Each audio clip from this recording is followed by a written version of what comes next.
Bonsoir à tous. Bon, je vais vous faire un petit résumé un peu parce que euh, je, je sais que tout le monde ne sait pas en fait. Il y a beaucoup d'ignorants ou de profanes et du coup, je vais vous résumer un peu le bilan. Alors, ça commence à un moment où il y a eu les bateaux. On a commencé à construire des bateaux. Et on a voulu conquérir le monde. Quand on a voulu conquérir le monde, à un moment donné, ils ont découvert l'Amérique. Et les gars, quand ils ont découvert l'Amérique, à un moment donné, ils se sont dit, c'est nous les rois du monde. Et comme c'est les rois du monde, ils ont décidé de découper le monde en parcelles égales. Parce que lorsque il y a eu les navires, ce qui s'est passé, c'est que ils avaient besoin de, de faire du commerce. Ils avaient besoin de pouvoir effectuer des transactions et de commercer. Donc, chaque navire avait un pavillon différent. Euh, et selon le pavillon, eh bien, il y avait des règles commerciales. Par exemple, le pavillon espagnol avait des règles commerciales espagnoles. Le pavillon anglais avait des règles commerciales anglaises. Et puis, il y avait des navires sans drapeau. Et ces navires sans drapeau, ils étaient soumis aux navires qui possédaient un drapeau. Donc si vous étiez en possession d'un navire et que vous croisiez un navire plus important qui possédait un pavillon, eh bien vous étiez soumis aux lois commerciales de ce pavillon. Et donc c'était un peu inéquitable. Vous imaginez bien que si vous passiez devant un navire anglais, ils allaient vous réclamer une certaine somme, et puis peut-être que devant un navire espagnol ou portugais, ou peu importe, hein, je cite des pays au hasard, j'essaye de pas trop m'éloigner, mais je cite des pays au hasard, ben vous imaginez bien que y en a un qui pouvait exiger le double du prix pour la même marchandise en fait. Et que des fois vous étiez vachement défavorisé en fonction du navire possédant un pavillon. Alors, lorsque deux navires, donc ce que vous faites quand vous êtes défavorisé, vous commencez à vous créer votre propre pavillon. Et à un moment donné, lorsque ce sont deux navires avec le même pavillon, enfin avec des pavillons différents, excusez-moi, eh bien, chacun avait ses propres lois commerciales. Et donc, s'en est venu les négociations. Et lors des négociations, eh ben, on a commencé à plus ou moins faire des quiproquos, des compromis. Bon. Donc ça résume un peu les lois du commerce, les lois maritimes. Parce qu'à un moment donné, les mecs ils se sont bien rendus compte que la Terre ne représentait que 70% de la surface planétaire. Non, que 30%, la Terre ne représente que 30% de la surface planétaire et les océans 70%.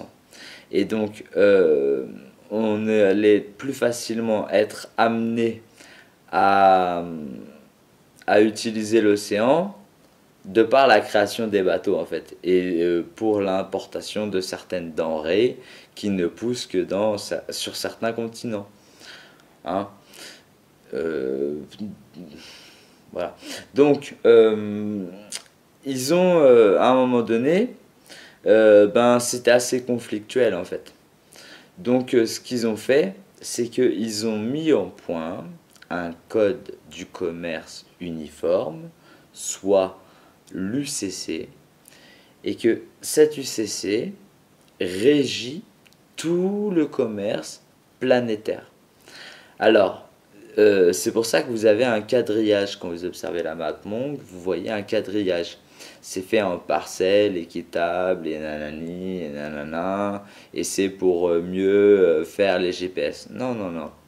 C'est exactement comme un cadastre quand il y a des maisons dans une ville, il y a le cadastre et on vous donne les parcelles des maisons. Et bien là, il y a des gars qui sont considérés comme les rois du monde. Donc par exemple, il y a la reine d'Angleterre qui est la reine des mers. Il y a le roi d'Espagne qui maintenant est Washington, qui lui est le roi des terres. Et puis il y avait le pape qui lui est le roi de l'air. Donc ces trois couronnes, à un moment donné, ils ont établi un code de commerce uniforme. Et donc ils se sont partagés le monde. Et donc c'est pour ça qu'ils ont quadrillé, ils ont mis en place un code commercial uniforme. Et dans ce code commercial uniforme, que seules les élites connaissent, parce que même le mec des impôts au coin de la rue ou les gendarmes, ils sont même pas au courant de ça. Hein. Ça c'est un niveau supérieur. Eh bien, dans ce code commercial uniforme, il vous considère comme une marchandise. Parce que c'est l'eau qui prédomine en fait. Donc ils ont décidé de tout commercer par rapport à l'eau, par rapport aux échanges commerciaux dus à la navigation et à la création des bateaux. On est bien d'accord que je vous parle du droit maritime là. Hein. Et par conséquent, il fallait bien à un moment donné, on a fait le tour comment dire, on a fait le tour de la production du pays. C'est-à-dire que déjà selon le droit maritime, déjà, les continents ne sont pas considérés comme des continents, mais comme des îles. Alors, plus ou moins grandes, mais des îles. Et donc, chaque île est soumise à la réglementation de l'océan, qui elle-même est une norme du commerce, en fait. Donc, tout est commerce. Et à partir de là, chaque pays représente un navire avec un pavillon. C'est pour ça que chaque bâtiment administratif est toujours dépourvu de 2, 3, enfin, quelques marches avant de rentrer dans le bâtiment. C'est pour symboliser l'entrée dans la cabine de l'amiral. Voilà. Et c'est pour ça qu'il y a toujours un pavillon au-dessus hein, du bâtiment en question. Et voilà, à contrario, quand vous allez en prison, il n'y a pas de marche. Hein, vous allez à la cale du bateau. Donc vous restez en bas. Donc, ils ont créé un système où tout est commerce. Et à un moment donné, pour essayer d'unifier le tout, eh ben, ils se sont arrangés pour que tout le monde ait le même commerce. Comme ça, tout le monde est d'accord. On utilise la même chose. Et donc, ils se sont aperçus, en faisant des calculs, ils se sont aperçus que la Terre était définie et donc que la production était limitée. C'est-à-dire que si on décidait de produire chaque centimètre carré, à un moment donné, la production serait limitée. Même si elle se renouvelait, elle sera toujours limitée. C'est pas de ma faute. C'est comme ça. Alors, en plus, ça va dépendre du climat et de la zone dans laquelle vous êtes. Par exemple, en Afrique, vous avez beaucoup plus de denrées qu'en France. Aller faire pousser des bananes en France, ça marche pas. Le café, ça marche pas. Donc c'est en fonction de la géolocalisation. Donc, de par le fait, ils ont déterminé un moyen maximum de production. Alors à un moment donné, en fonction de la production, on va pouvoir emprunter de l'argent. Parce que ils ont mis en place entre-temps un système bancaire. Puisque tout est commerce, le commerce c'est régi par les banques. Avant qu'il y ait les banques, c'était par le roi. Hein, c'était les rois qui cotisaient, tout ça. Donc il y a toujours eu plus ou moins ce système bancaire.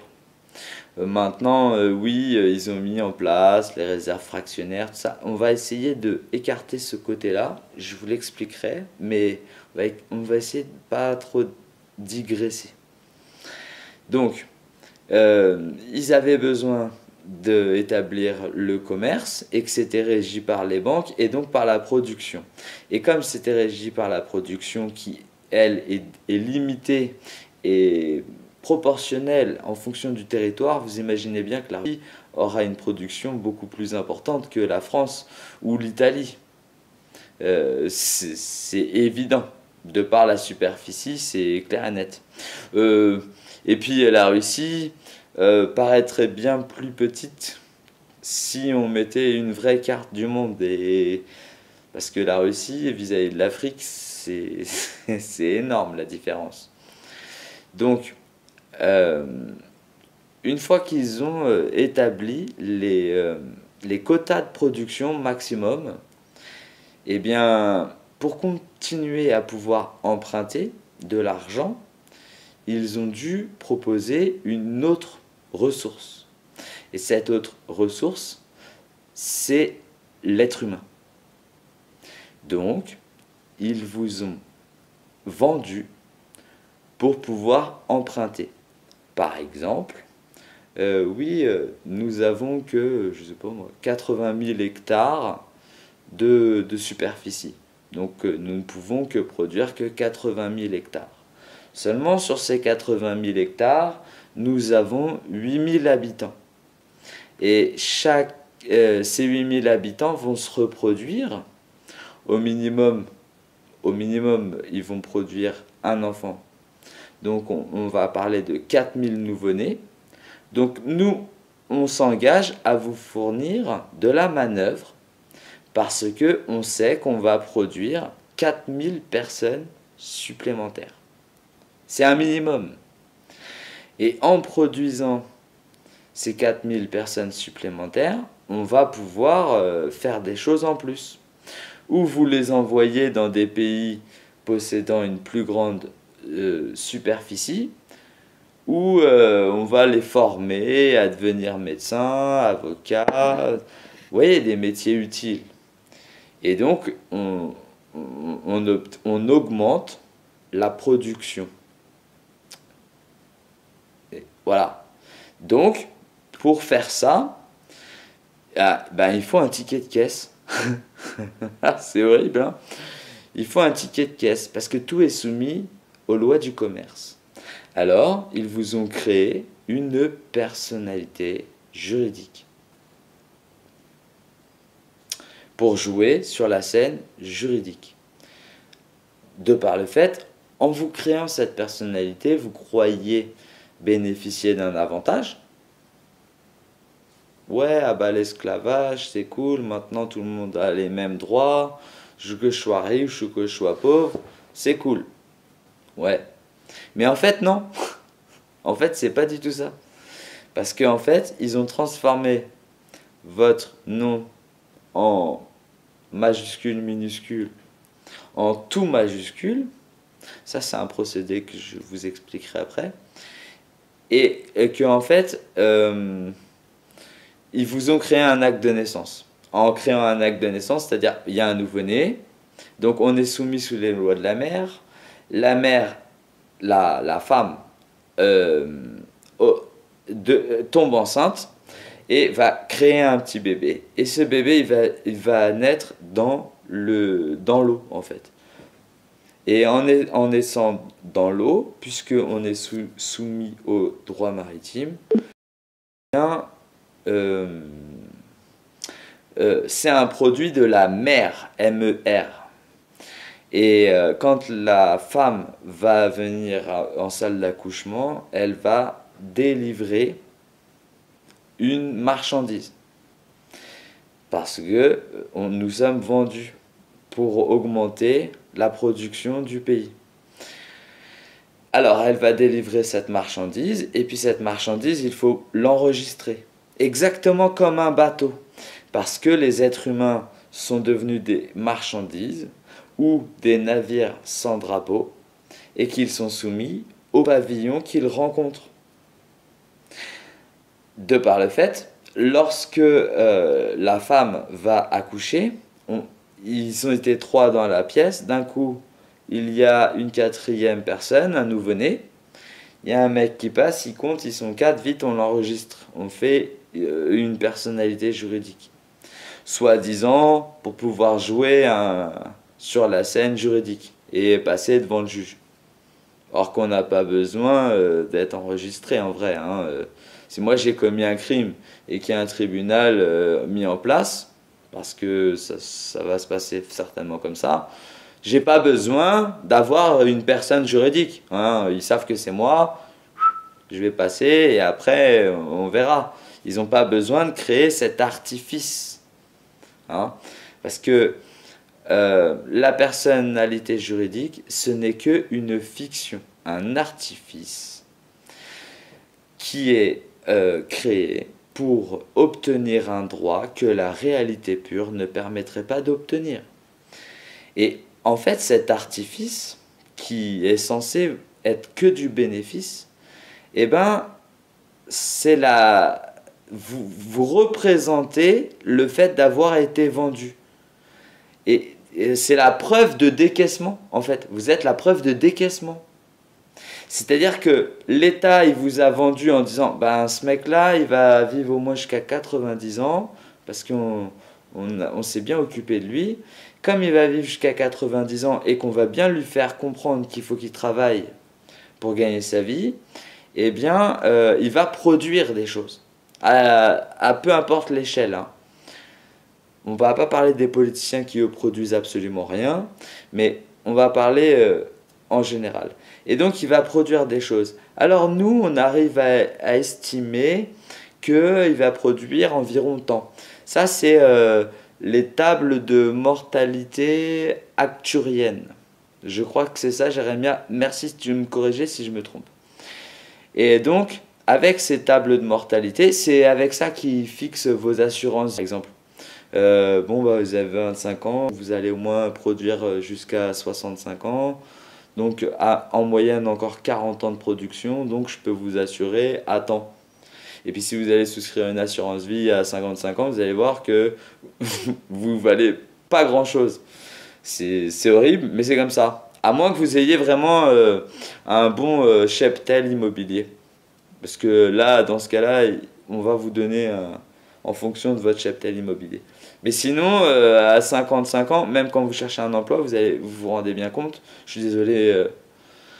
suis désolé pour vous, mais vous vous rendez bien compte qu'à 55 ans, c'est beaucoup plus compliqué de se faire embaucher qu'à 40 ans. Pourquoi? Parce que vous êtes plus sujet à la maladie, plus sujet à ceci, à cela, et que peut-être, en plus, vous avez déjà une expérience et vous n'allez peut-être pas vouloir vous plier aux règles de la société dans laquelle vous vous embauchez. Et là, je digresse, excusez-moi.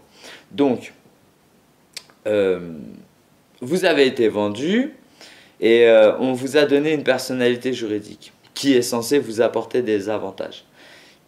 Puis en fait, on a créé des lois pour cette personnalité juridique.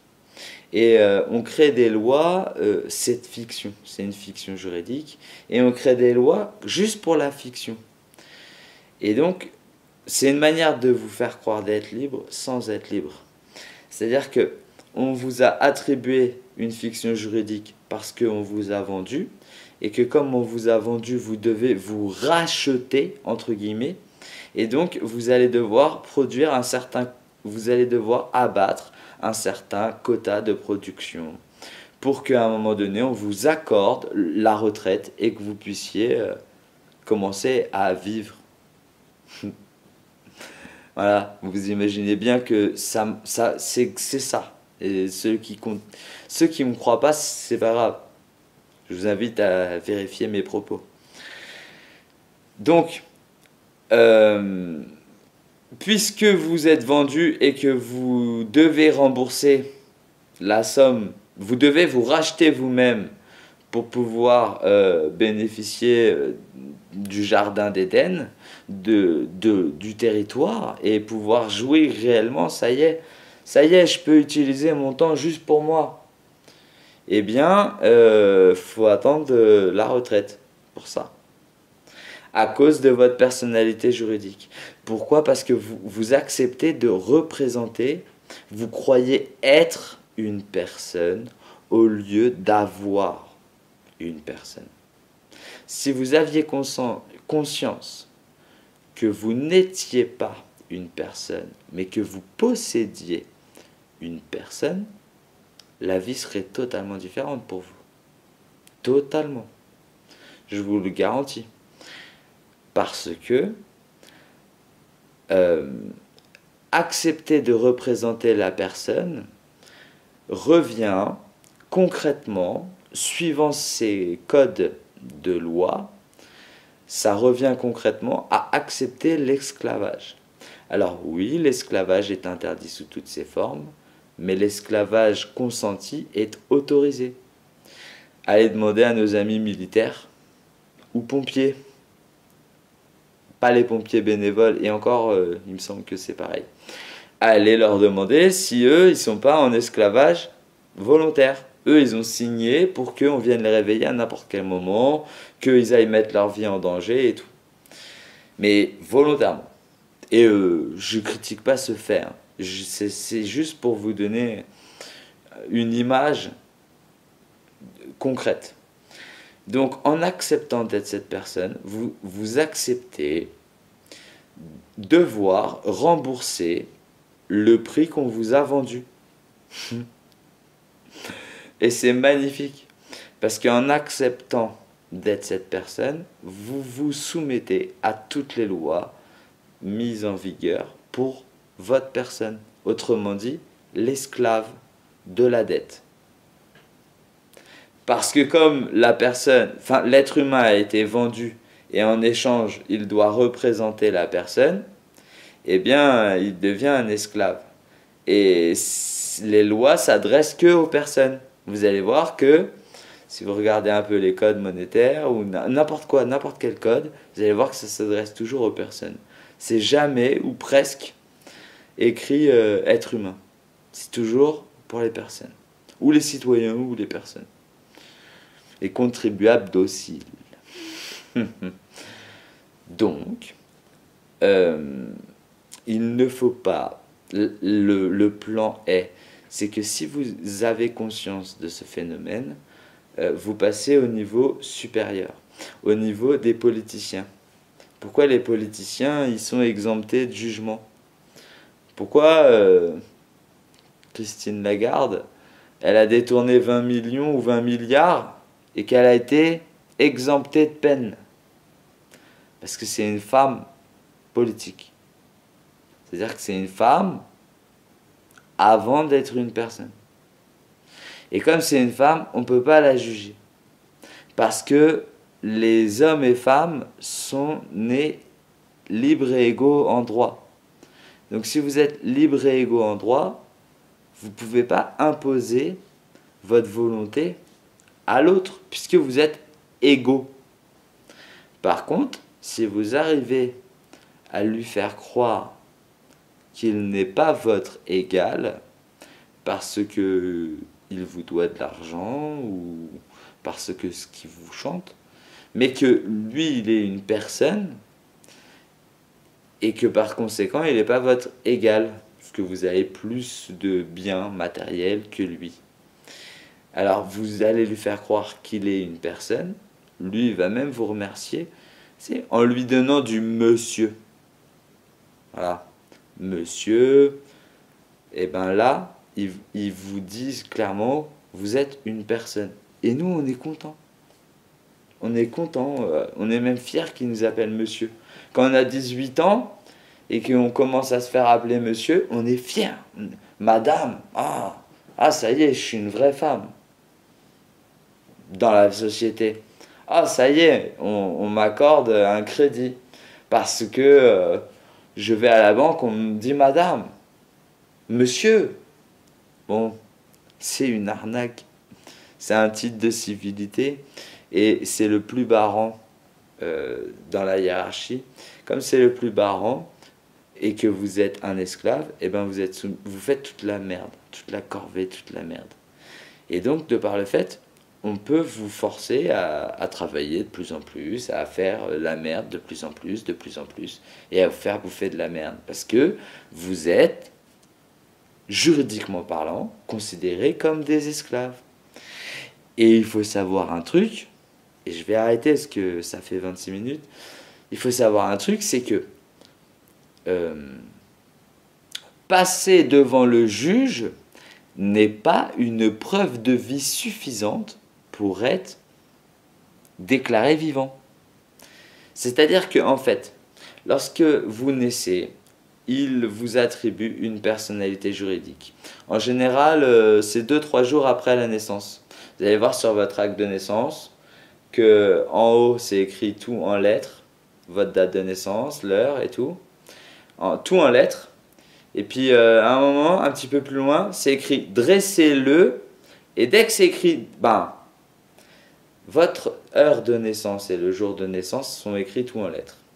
Et puis d'un coup, il y a votre nom, tous vos prénoms et votre nom qui figurent en tout majuscule. Puis ensuite, la date de naissance de votre mère, sa profession, tout ça, son adresse. Et ensuite, il y a écrit « dressez-le ». Et au moment où ils écrivent « dressez-le », et bien là, la date, elle figure en chiffres. C'est bizarre, hein? Alors que dans la marge, vos noms et prénoms, ils sont en majuscules, minuscules. Mais sur le corps de l'acte, au milieu, vos prénoms, ils se transforment en tout majuscule.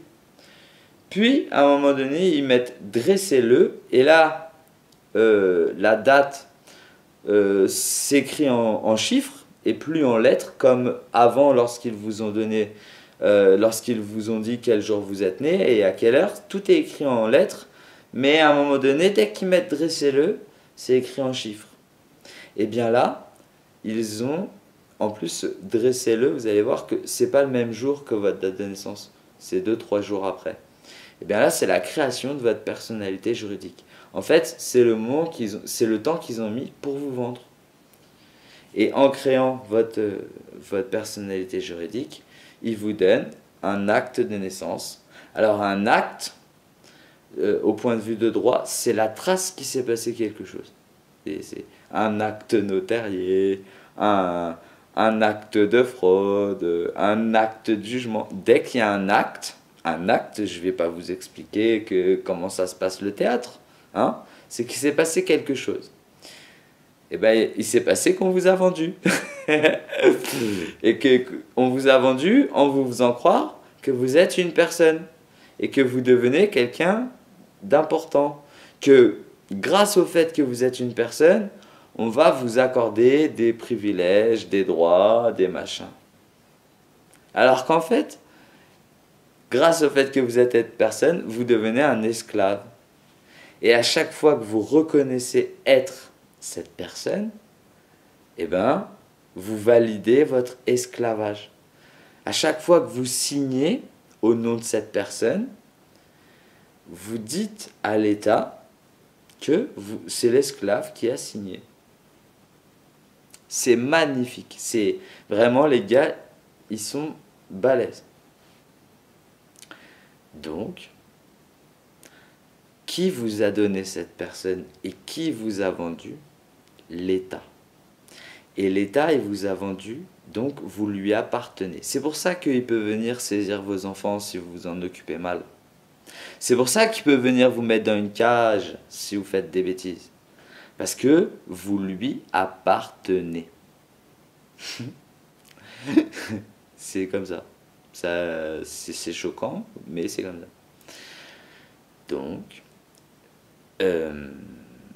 ce qu'il faut, c'est que au lieu d'accepter d'être cette personne, il faut comprendre que en plus, ils vous disent pas que vous êtes une personne, hein.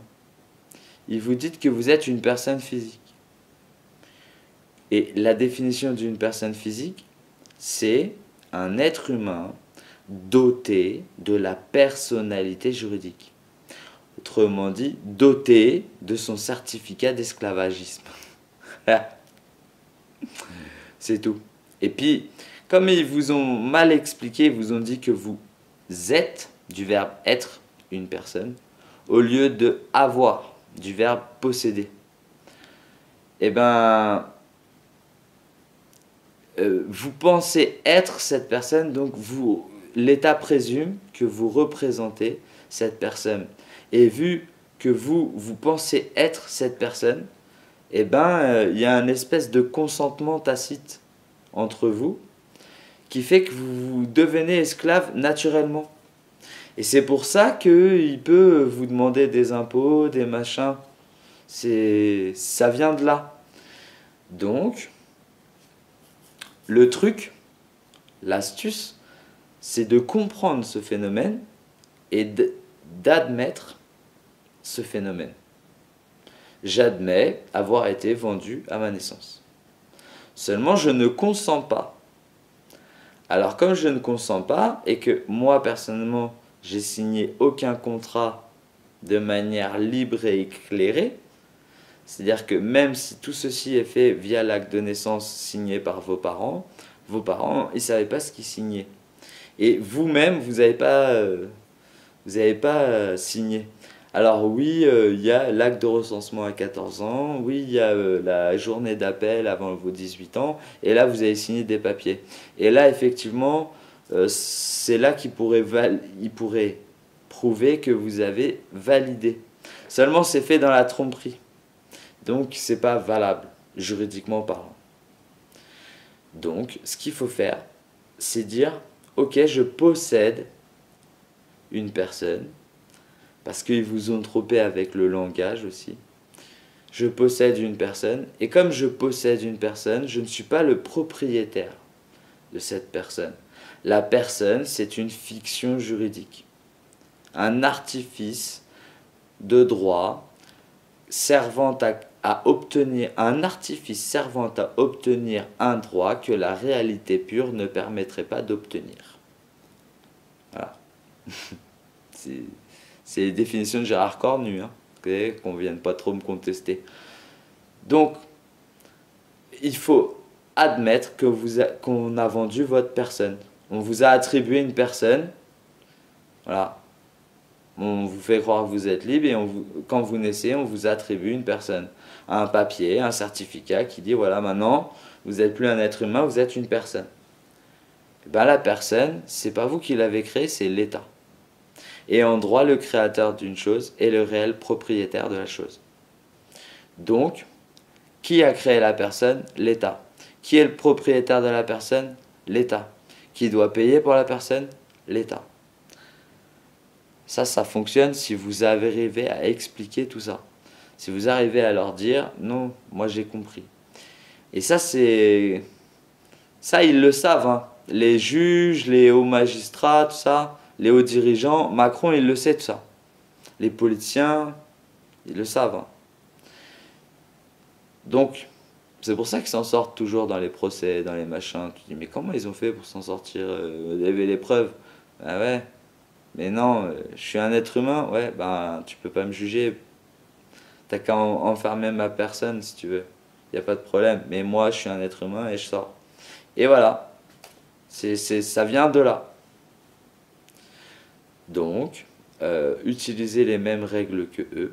C'est-à-dire, vous possédez une personne, vous n'êtes pas le propriétaire de cette personne. Car posséder en droit signifie que l'on le sache ou non, on n'est pas le réel propriétaire de la chose.